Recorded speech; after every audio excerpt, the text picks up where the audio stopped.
GS칼텍스 재단의 예울마루 2단계 예정 사업인 여수 장도 개발이 난항을 겪고 있습니다. 재단의 사회 공헌 사업비 부족이 원인입니다. 국정감사에서 석유화학산단에서 발생하는 사고 대부분이 은폐되고 있다는 지적이 나왔습니다.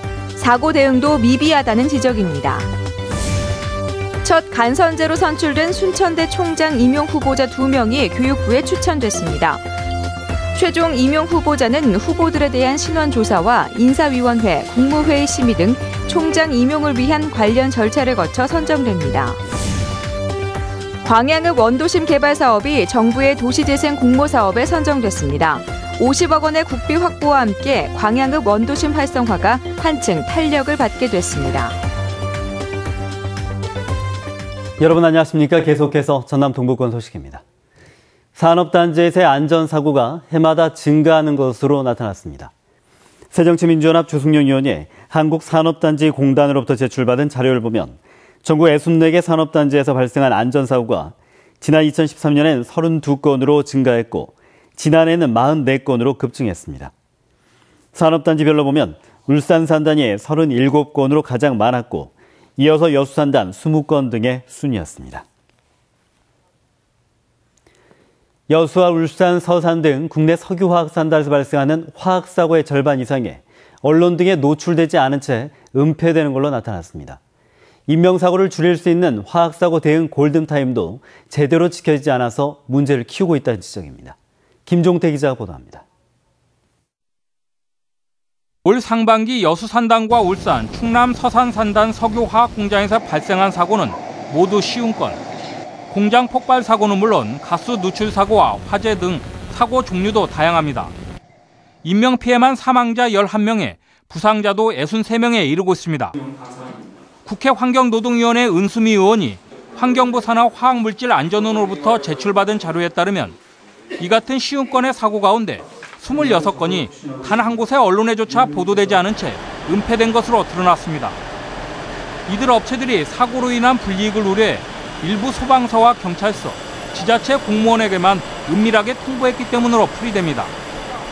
사고 은폐뿐만 아니라 인명사고를 줄일 수 있는 사고 대응 골든타임도 30분을 넘어 1시간 30분이 소요된 것으로 조사됐습니다. 화학사고는 최초 발생에 30분 이내에 사고를 수습해야만 큰 사고로 이어지는 것을 막을 수 있는데 사고 발생 뒤 관계기관의 신고까지의 평균 50분, 환경부 소속 대응팀이 현장 출동까지는 40분가량 소요된 것으로 나타났습니다. 사망 자체가 은폐가 되다 보니까 개선이 안 돼요. 이 가스 누출 사고가 70%인데 가스 누출은 작업장으로만 한정되지 않습니다. 그래서 주변의 이 시민들의 목숨이 위험할 수가 있고 아이들 건강에도 위협을 끼치고요. 은수미 의원은 이 같은 폐단을 막기 위해 화학물질 관리와 지역사회 알 권리법을 대표 발의하고 다음 달 정기국회 통과를 추진하고 있어 산단 사고 예방과 이에 효과적으로 대응하기 위한 앞으로의 결과에 관심이 높아지고 있습니다. MBC 뉴스 김종태입니다. GS칼텍스 재단의 예울마루 2단계 예정 사업인 장도 개발이 사회공헌 사업비 초과 사용으로 제대로 추진되기 힘들 걸로 보입니다. GS칼텍스 재단에 따르면 지난 2006년부터 올해까지 예울마루 건설과 각종 사회공헌 사업 등으로 1,160여 원을 사용해 당초 여수 지역사회에 약속한 1,000억 원을 초과한 것으로 나타났습니다. 이에 따라 120억 원의 사업비가 투여되는 장도 개발 사업의 경우 사업비 부족은 물론 여수시와 예울마루 소유관계를 정립하는 기부 체납 문제가 해결되지 않는 한 정상적으로 진행되기는 쉽지 않을 전망입니다. 지난 6월 첫 간선제로 선출된 순천대학교 총장 임용 후보자 2명이 교육부에 추천됐습니다. 순천대 총장 임용 후보자 추천관리위원회는 행정학과 정순관 교수와 사회체육학과 박징성 교수에 대한 연구 윤리 검증 작업을 마치고 각각 1순위와 2순위 총장 임용 후보자로 교육부에 추천했다고 밝혔습니다. 정부는 후보들에 대한 신원조사와 인사위원회, 국무회의 심의 등 총장 임용을 위한 관련 절차를 진행할 예정입니다. 농작물 재해보험의 무사고 환급제도 도입 필요성에 국정감사에서 제기됐습니다. 새정치민주연합 김승남 의원은 농식품부 국정감사에서 농작물 재해보험은 1년 단위의 소멸성 보험인데다 보험료율마저 높아 가입률이 평균 20% 미만이라며 사고 없이 보험기간이 만료된 경우에는 보험료의 일부를 돌려주는 환급제도가 필요하다고 지적했습니다. 김 의원은 또 이상기후로 농작물 피해 규모가 커지고 있는 만큼 농작물 재해보험의 의무 가입 방안이 검토돼야 한다고 주장했습니다. 광양시가 한옥과 숲을 주제로 한 정부의 도시재생 공모사업에 최종 선정됐습니다. 광양시는 국토교통부에서 실시한 도시재생 공모사업에 광양읍 원도심을 대상으로 한옥과 숲이 어우러진 햇빛고을 광양이라는 주제로 응모해서 최종 선정됐고 50억 원의 국비 확보와 함께 광양읍 원도심 활성화에 발판을 마련했다고 밝혔습니다. 시는 또 오는 12월까지 주민들과 함께 도립미술관 건립, 또 광양읍섬 복원 등 구체적인 실행 계획인 도시재생 활성화 계획을 마련해 국토교통부의 승인을 얻은 뒤 2016년부터 20년까지 5년 동안 사업을 추진할 계획입니다. 각 지자체마다 거대 시장 중국과의 교류 활성화 대책을 마련하고 있는데요. 전라남도도 마찬가지입니다. 하지만 목포 상하이를 연결하고 있는 직항로는 폐지가 된 지 8년 동안 재개가 되지 않고 있습니다. 김양우 기자 보도합니다. 중국 교역의 필요성에 따라 지난 2006년 목포 상하이 직항로가 개설됐습니다. 하지만 선사 변경 등의 문제로 1년 만에 중단됐고 8년이 지나도록 재개되지 못하고 있습니다. 대중국 교역에 차질이 빚어지고 있습니다.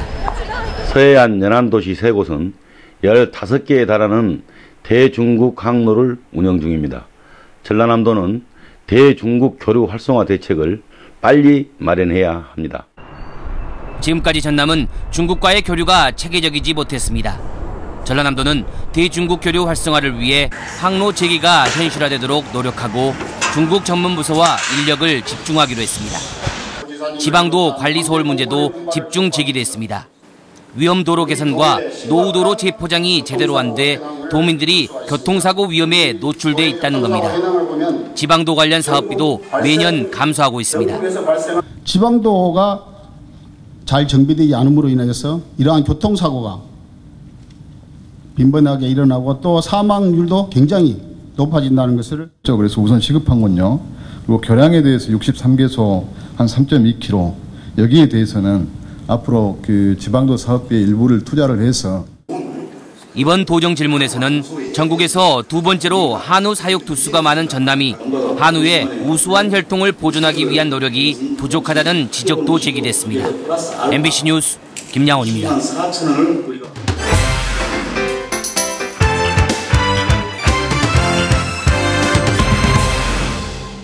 여수 산단의 안전사고를 예방하기 위한 재난안전 세미나가 열렸습니다.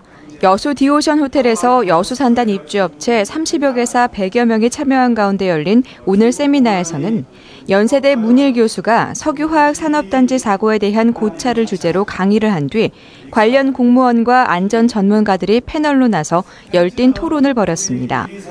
이번 세미나는 여수 산단의 재난 발생을 미연에 방지하고 산업단지 안전문화 정착을 위해 마련됐습니다. 고흥군 동일면의 시호도가 한국관광공사가 선정하는 가을 여행하기 좋은 섬에 이름을 올렸습니다.